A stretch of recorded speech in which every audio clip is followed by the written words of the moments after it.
Keith agreed to take my case, and he came in to see me, and he sat down, and one of the first things he said was, "Tell me your story."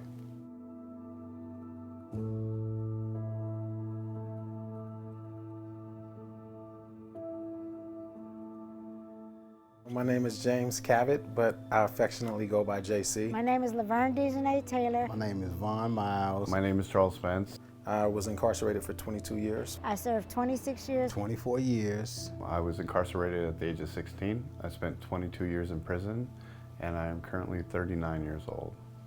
I grew up in a very traumatic environment. Both of my parents were drug addicts.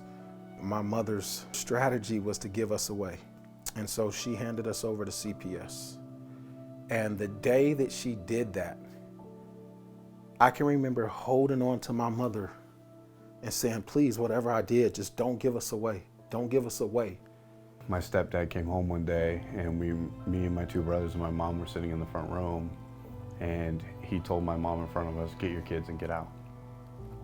I felt this extreme pain that I didn't know how to deal with, and I didn't know how to handle. Like, I hated men at that point, but I loved and desired to have that type of love in my life from a man. My home was extremely violent. I was like 8 years old, became an incest victim. I was being sold to grown men, being beat. I was introduced to drugs. At some point, I realized my father knew and didn't care. And I think that's when the switch flipped in me. I became like extremely violent. I wanted to be safe and I wanted to take care of myself. That was my narrative. My narrative was like, this is the only way you're gonna survive. You know, this anger that I had bottled up in me, I didn't know how to process it. I didn't know what to do with that. And so that hurt, I started to take it out on other people. I started to take it out on my environment, and not realizing that a lot of my unprocessed trauma showed up the night that I committed my crime.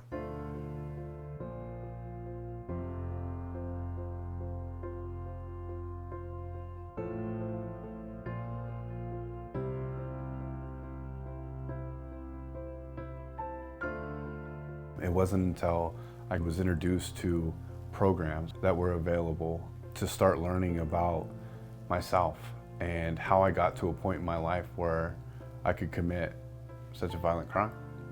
How did those situations that occurred in my life affect me? And what decisions or skills did I adopt as a result of the things that were happening in my life at that time and the things that I was choosing to do? I wanted to change, but I didn't know why I should or how I could. And then I remember years later trying another group. Something where literally one person told her story in my mouth, literally, I was like, and then another person and another person. So I finally purged myself. I told everything. And it was like literally taking off a backpack full of bricks. It didn't heal me, but it was the beginning. It was scratching the surface. Keith, we sat down, and one of the things that was very apparent from the beginning is that I had an attorney that was not fighting for me, but with me. And I was like, yeah, we can do this.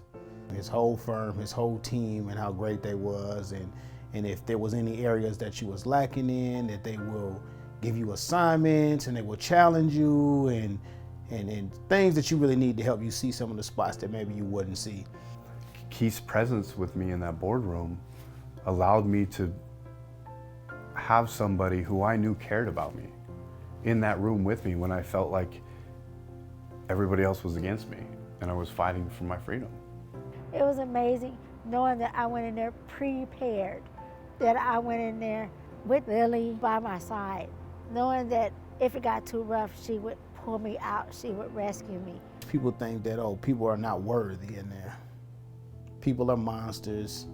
People, they deserve to die in prison. They shouldn't be given a second chance, which is so far from the truth. But if you could see the work that the men do in there, how they hang on and missing their mothers and their daughters and coming to the realization that they let a lot of people down and how that haunts them in there, even once they transform their mind and their behavior. It's things that society don't always get a chance to see. You have to define yourself. You have to make your own narrative, because if you don't, someone else is going to tell you who they think you are.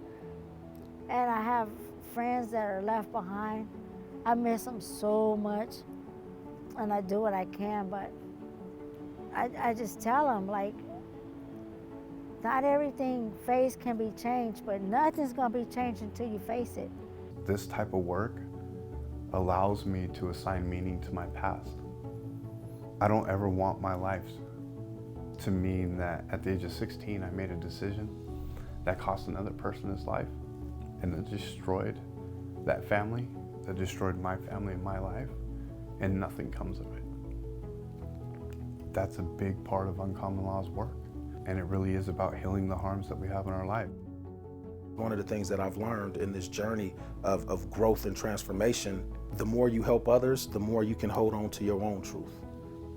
You know, and I firmly believe that when I help somebody get closer to the top of the mountain, I don't help them without me not getting closer to the top of that mountain too.